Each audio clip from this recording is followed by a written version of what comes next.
सातपुडा पर्वतरांगेतील मध्य प्रदेश सीमेवरील आदिवासी भागात गुराढोरांच्या अवैध तस्करीची कार्यवाही संग्रामपूर प्रखंडाच्या बजरंगींनी झालेल्या गुप्त माहितीनुसार पाळत ठेवून 47 गोवंशांना जीवनदान दिले आहे। सदर कार्यवाही शनिवार दिनांक 7 डिसेंबरच्या पहाटे 5 वाजेदरम्यान संग्रामपूर तालुक्यातील सोनाळा पिंगळी जुन्या रस्त्यावरच्या भारती बुवाजवळील स्मशानभूमी येथे झाली असून यामध्ये 11 आरोपींना पकडण्यात आले आहे। आरोपी हे सर्व मजूर असल्याची माहिती आहे। या प्रकरणी सोनाळा पोलीस स्टेशनमध्ये राहुल पवार यांच्या फिर्यादीवरून अपराध नंबर 296/2014 कलम 11(1) क च प्राण्यांचा छळ प्रतिबंधक अधिनियम 1960 नुसार 11 विरुद्ध गुन्हा दाखल करण्यात आला आहे। यातील 9 मजूर आरोपी पिंगळीचे तर 2 आरोपी अकोला जिल्ह्यातील दिनांत झरी येथील असल्याची माहिती मिळाली आहे। या रॅकेटचा मुख्य आरोपी अद्याप फरार असल्याचा आरोप बजरंग दल करीत आहेत। कार्यवाहीतील 47 बैल गोवंश असून त्यांची सरकारी किंमत प्रत्येकी 15,000 असून एकूण किंमत 7,05,000 एवढी आहे। यासोबत 4 आऱ्या पुराणे जप्त करण्यात आले आहेत। गोवंशांच्या पुढील देखभालीसाठी संग्रामपूर प्रखंड बजरंग दलाच्या वतीने 47 बैल कृष्णाई गोरक्षण येथे पाठवण्यात आले आहेत। बजरंग दलाने पोलिसांच्या सहकार्याने केलेल्या या धाडसी कार्यवाहीचे सर्वत्र कौतुक होत आहे। आजूबाजूच्या सभोवताली वन्यजीव विभागाच्या कोअर जंगल भागातील फोर्स समोर संग्रामपूर प्रखंड बजरंग दलाची 47 गोवंशांची ही कार्यवाही आव्हान ठरली आहे। या कार्यवाहीचा पुढील तपास सोनाळा ठाणेदार चंद्रकांत पाटील यांच्या नेतृत्वात police head constable Dilip Khandagale हे करीत आहेत। MCN न्यूज मराठीकरिता कैलास खोट्टे, सोनाळा। जय श्रीराम। मी विश्व हिंदू परिषद बजरंग दल जिल्हा सहसंयोजक भारत बावस्कर। आमच्या त्या संग्रामपूर प्रखंडात विश्व हिंदू परिषद बजरंग दलचं जे कार्य आहे, आम्हाला विश्व हिंदू परिषद बजरंग दलचे जे कार्यकर्ते आहेत, आम्हाला संध्याकाळी सायंकाळी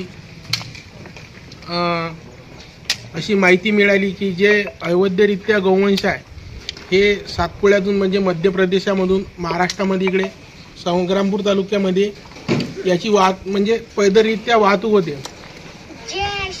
ही माहिती आम्हाला मिळता आम्ही सर्व कार्यकर्ते व पदाधिकारी संपर्क साधला। त्यानंतर रात्री 3च्या सुमारात अवैध 47 गोवंश हे गोवंश चुकीच्या पद्धतीने याची वाहतूक चालू असताना आम्ही यास पकडले व सोनाळा पोलीस स्टेशन येथे ठाणेदार चंद्रकांत पाटील यांना माहिती दिली। त्या माहितीप्रमाणे घटनास्थळी ठाणेदार साहेब दाखल झाले व त्यांनी सहकार्याची भूमिका म्हणून आम्हाला 100% सहकार्य केलं व आता 47 गोवंश हे सोनाळा पोलीस स्टेशन येथे कारवाई करून जामोद येथे कृष्णाई गोशाळामध्ये पाठवण्याचं काम सुरू आहे। पण जी ही मध्य प्रदेशमधून जे गोवंशाची वाहतूक होत आहे, तर जे वन विभागाचे अधिकारी असतील पदाधिकारी असतील हे अत्यंत कडकपणे जे CCTV कॅमेरे असतील किंवा त्यांच्या ज्या ड्युट्या असतील तर हे सुद्धा एवढं असून हे चुकीच्या पद्धतीनं मध्य प्रदेशामधून महाराष्ट्रामध्ये या गोवंशाची वाहतूक कशी आहे याचा प्रश्न निर्माण होत आहे।